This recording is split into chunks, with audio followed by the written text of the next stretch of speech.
The Bible in a year reading from the English Standard Version for April the 28th is 2 Samuel chapter 19, 20, and Luke chapter 21, verses 20 through 38. 2 Samuel chapter 19. It was told Joab, "Behold, the king is weeping and mourning for Absalom." So the victory that day was turned into mourning for all the people. For the people heard that day, "The king is grieving for his son." And the people stole into the city that day as people steal in who are ashamed when they flee battle. The king covered his face, and the king cried with a loud voice, "O my son Absalom, O Absalom, my son, my son." Then Joab came into the house to the king and said, "You have today covered with shame the faces of all your servants, who have this day saved your life and the lives of your sons and your daughters and the lives of your wives and your concubines, because you love those who hate you and hate those who love you. For you have made it clear today that commanders and servants are nothing to you. For today I know that if Absalom were alive and all of us were dead today, then you would be pleased. Now therefore, arise, go out and speak candidly to your servants, for I swear by the Lord, if you do not go, not a man will stay with you this night, and this will be worse for you than all the evil that has come upon you from your youth until now." Then the king arose and took his seat in the gate, and the people were all told, "Behold, the king is sitting in the gate." And all the people came before the king. Now Israel fled every man to his own home.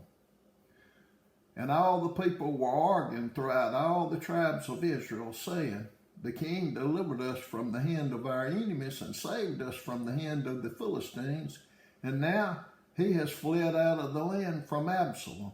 But Absalom, whom we anointed over us, is dead in battle.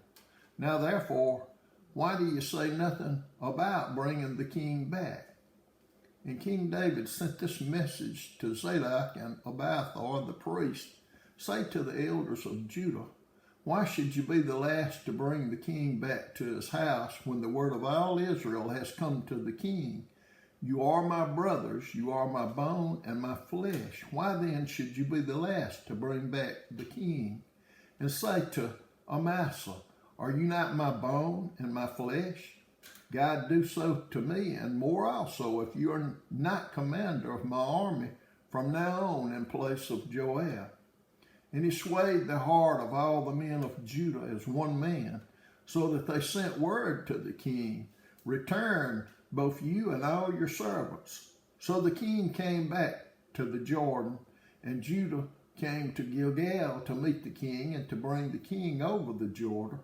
And Shimei, the son of Gera the Benjamite from Bahurim, heard to come down with the men of Judah to meet King David. And with him were 1,000 men from Benjamin, and Ziba, the servant of the house of Saul, with his 15 sons and his 20 servants, rushed down to the Jordan before the king. 18, and they crossed the ford to bring over the king's household and to do his pleasure. And Shimei, the son of Gera, fell down before the king as he was about to cross the Jordan, and said to the king, "Let not my lord hold me guilty, or remember how your servant did wrong on the day my lord the king left Jerusalem. Do not let the king take it to heart, for your servant knows that I have sinned. Therefore, behold, I have come this day, the first of all the house of Joseph, to come down to meet my lord the king." Abishai, the son of Zeruiah, answered, "Shall not Shimei be put to death for this, because he cursed the Lord's anointed?" But David said, "What have I to do with you, you sons of Zeruiah, that you should this day be as an adversary to me? Shall anyone be put to death in Israel this day? For do I not know that I am this day king over Israel?" And the king said to Shimei, "You shall not die." And the king gave him his oath. And Mephibosheth, the son of Saul, came down to meet the king. He had neither taken care of his feet, nor trimmed his beard, nor washed his clothes, from the day the king departed until the day he came back in safety. And when he came to Jerusalem to meet the king said to him, "Why did you not go with me, Mephibosheth?" He answered, "My lord, O king, my servant deceived me. For your servant said to him, I will saddle a donkey for myself, that I may ride on it and go with the king. For your servant is lame. He has slandered your servant to my lord the king. But my lord the king is like the angel of God. Do therefore what seems good to you. For all my father's house were but men doomed to death before my lord the king. But you set your servant among those who eat at your table. What further right have I then to cry to the king?" And the king said to him, "Why speak any more of your affairs?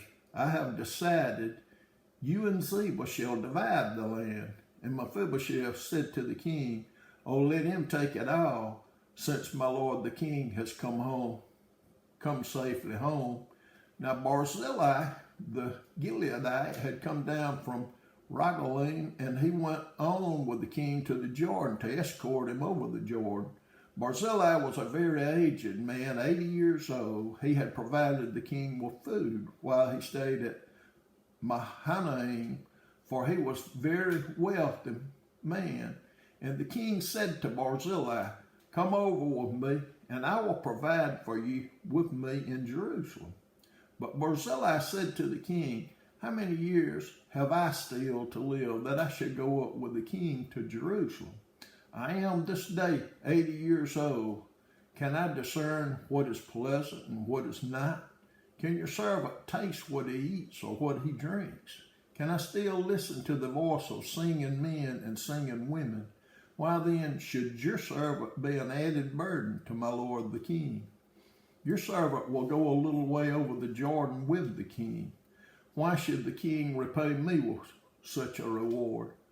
Please let your servant return, that I may die in my own city near the grave of my father and my mother. But here is your servant Chimham. Let him go over with my lord the king, and do for him whatever seems good to you." And the king answered, "Chimham shall go over with me, and I will do for him whatever seems good to you, and all that you desire of me I will do for you." Then all the people went over the Jordan, and the king went over. And the king kissed Barzillai and blessed him, and he returned to his own home. The king went on to Gilgal, and Chimham went on with him. All the people of Judah and also half the people of Israel brought the king on his way. Then all the men of Israel came to the king and said to the king, "Why have our brothers, the men of Judah, stolen you away and brought the king and his household over the Jordan, and all David's men with him?" And the men of Judah answered the men of Israel, "Because the king is our close relative.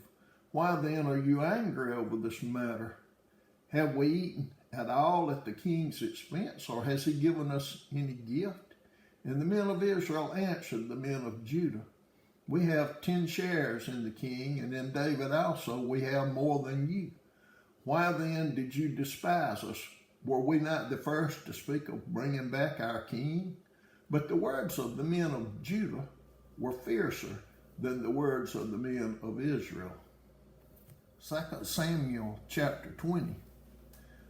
Now there happened to be there a worthless man whose name was Sheba, the son of Bichri, a Benjamite, and he blew the trumpet and said, "We have no portion in David, and we have no inheritance in the son of Jesse.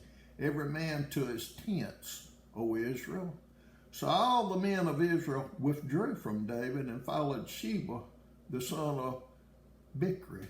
But the men of Judah followed their king steadfastly from the Jordan to Jerusalem. And David came to his house at Jerusalem, and the king took the 10 concubines whom he had left to care for the house, and put them in a house under guard, and provided for them, but did not go into them. So they were shut up until the day of their death, living as in widowhood. Then the king said to Amasa, call the men of Judah together from me within 3 days, and be here yourself. So Amasa went to summon Judah, but he delayed beyond the set time that had been appointed him.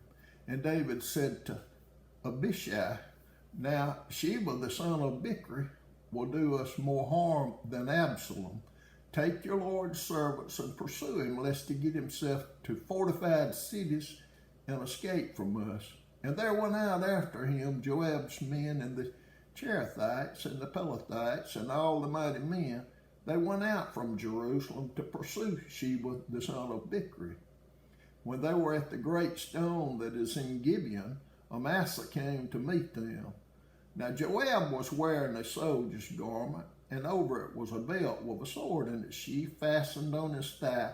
And as he went forward, it fell out. And Joab said to Amasa, is it well with you, my brother? And Joab took Amasa by the beard with his right hand to kiss him. But Amasa did not observe the sword that was in Joab's hand. So Joab stuck him with it in the stomach and spilled his entrails to the ground without striking a second blow, and he died. Then Joab and Abishai his brother pursued Sheba the son of Bichri. And one of Joab's young men took his stand by Amasa and said, whoever favors Joab and whoever is for David, let him follow Joab. And Amasa lay wallowing in his blood in the highway, and anyone who came by seeing him stopped. And when the man saw that all the people stopped, he carried Amasa out of the highway into the field and threw a garment over him. When it was taken out of the highway, all the people went on after Joab to pursue Sheba the son of Bichri. And Sheba passed through the tribes of Israel to Abel of Beth-maachah, and all the Bichrites assembled and followed him in. And all the men who were with Joab came and besieged him in Abel of Beth-maachah. They cast up a mound against the city, and it stood against the rampart, and they were battering the wall to throw it down. Then a wise woman called from the city, listen, listen. Tell Joab, come here that I may speak to you. And he came near her, and the woman said, are you Joab? He answered, I am. Then she said to him, listen to the words of your servant. And he answered, I am listening. Then she said, they used to say in former times, let them but ask counsel of Abel, and so they settled the matter. I am one of those who are peaceable and faithful in Israel. You seek to destroy a city that is a mother in Israel. Why will you swallow up the heritage of the Lord? Joab answered, far be it from me, far be it, that I should swallow up or destroy. That is not true. But a man of the hill country of Ephraim called Sheba the son of Bichri has lifted up his hand against King David. Give up him alone, and I will withdraw from the city. And the woman said to Joab, behold, his head shall be thrown to you over the wall. Then the woman went to all the people in her wisdom, and they cut off the head of Sheba the son of Bichri and threw it out to Joab. So he blew the trumpet, and they dispersed from the city, every man to his home.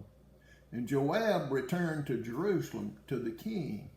Now Joab was in command of all the army of Israel, and Benaiah the son of Jehoiada was in command of the Cherethites and the Pelethites, and Adoram was in charge of the forced labor. And Jehoshaphat the son of Ahilud was the recorder. And Sheva was secretary, and Zadok and Abiathar were priests, and Ira the Jerathite was also David's priest. Luke chapter 21, verses 20 through 38. But when you see Jerusalem surrounded by armies, then know that its desolation has come near. Then let those who are in Judea flee to the mountains, and let those who are inside the city depart, and let not those who are out in the country enter it. For these are days of vengeance, to fulfill all that is written. Alas for women who are pregnant and for those who are nursing infants in those days, for there will be great distress upon the earth and wrath against this people. They will fall by the edge of the sword and be led captive among all nations, and Jerusalem will be trampled underfoot by the Gentiles until the time of the Gentiles are fulfilled. And there will be signs in the sun and moon and stars, and on earth distress of nations in perplexity because of the roaring of the sea and the waves. People fainting with fear and with foreboding of what is coming on the world. For the powers of the heaven will be shaken. And then they will see the Son of Man coming in a cloud with power and great glory.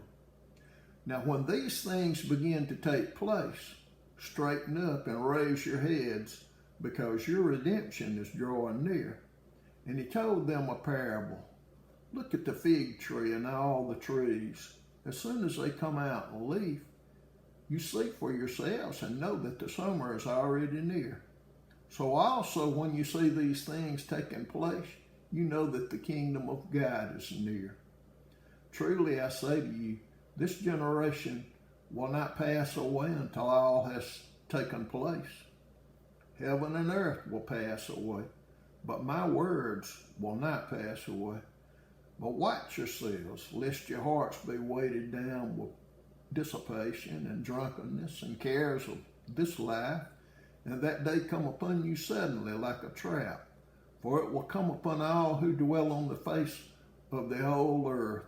But stay awake at all times, praying that you may have strength to escape all these things that are going to take place and to stand before the Son of Man.